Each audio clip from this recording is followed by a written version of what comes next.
క్రైస్త lord. యేసు రక్తమే జయము. మన రక్షకుడు మన విమోచకుడైన యేసుక్రీస్తు పరిశుద్ధ నామములో అందరికీ వందనాలు. చిన్న ప్రార్థన ద్వారా ఈ ఉదయకాల వాక్య ధ్యానం చేసుకుందాము. పరిశుద్ధుడ మహాగణుడైన దేవ యేసయ్య, సర్వాధికారి నాయన మీకే వేలాది వందనము కృతజ్ఞత స్తుతి స్తోత్రం చెల్లించుకుంటున్నాను దేవ ఉదయకాలం ప్రభు వాక్య భాగం ధ్యానిస్తుండగా వాక్య భాగం అర్థమవునట్లు సహాయం చేసి మీ కృపలో బలపరిచి ఆయన మీకు మాదిరిగా మమ్మల్ని నడిపించమని ఈ చిన్న ప్రార్థన ప్రభు యేసుక్రీస్తు పరిశుద్ధ నామములో అడిగి వేడుకుంటున్నాను తండ్రి. ఆమేన్ ఆమేన్. కీర్తనల గ్రంథం 18వ అధ్యాయం 19వ వచనము. విశాలమైన స్థలమునకు ఆయన నన్ను తోడుకొని వచ్చెను. నేను ఆయనకు ఇష్టడును గనక ఆయన నన్ను తప్పించెను. ఆమె దేవుడి వాక్య భాగం దీవించును గాక.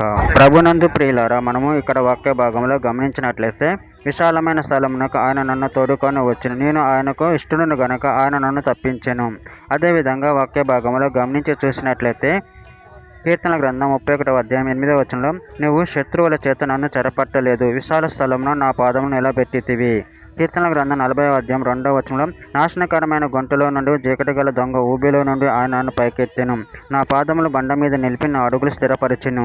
కీర్తన గ్రంథము 118వ అధ్యాయం 5వ వచనంలో, ఇరుకునందుండి నేను యెహోవాకు మొరపెట్టుతిని, విశాల స్థలమందు యెహోవా నాకు ఉత్తరమిచ్చెను. యోబు గ్రంథం 36వ అధ్యాయం 10వ వచనంలో, ఉపదేశం వినుటకై వారి చెవిని తెరవజేయును, పాపం విడిచి రండిని అగ్ని ఇచ్చును. కీర్తనల గ్రంథం 37వ అధ్యాయం 23వ వచనం, ఒకని నడత యెహోవా చేతనే స్థిరపరచబడును, వాని ప్రవర్తన చూచి ఆయన ఆనందించును.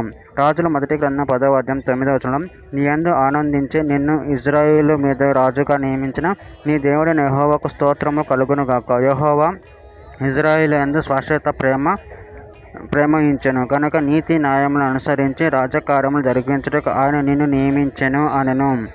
సమూయేలు 2వ గ్రంథం 22వ అధ్యాయం 19వ వచనంలో, ఆపత్కాలమందు వారు నా మీదికి రాగా యెహోవా నన్ను ఆదుకొనెను, విశాలమైన స్థలమునకు నన్ను తోడుకొని వచ్చెను.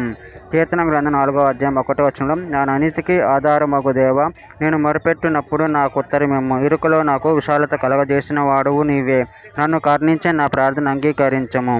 చివరిగా ఒక మాట, కీర్తన గ్రంథం 22వ అధ్యాయం 8వ వచనం, యెహోవా మీద నీ భారము మోపుము, ఆయన వానిని విడిపించినేమో, వాడు ఆయనకు ఇష్టడు గనుక ఆయన వాడిని తప్పించినేమో అందరూ. ఆమెన్. దేవుడి వాక్య భాగం దీవించును గాక. చిన్న ప్రార్థన చేసుకుందాము. ఆమెన్. పరిశుద్ధుడ ప్రేమగల దేవ యేసయ్య, నాయన మీరు ఇచ్చిన వాక్యదానాన్ని బట్టి ప్రభువా మీకు కృతజ్ఞత చెల్లించుకుంటున్నాను దేవ మీరే మాకు సర్వాధికారి అయిన దేవుడు తండ్రి. నాయన మమ్మల్ని ఇరుకులోంచి విషయాలకు నడిపించిన దేవుడు తండ్రి. నాయన మీ అందరూ భయభక్తులు కలిగి మీ ప్రేమల కృపలో మమ్మల్ని ఏదైనా సహాయం చేయమని చిన్న ప్రార్థన ప్రభువు యేసుక్రీస్తు పరిశుద్ధ నామములో అడిగి వేడుకుంటున్నాను తండ్రి. Amen amen.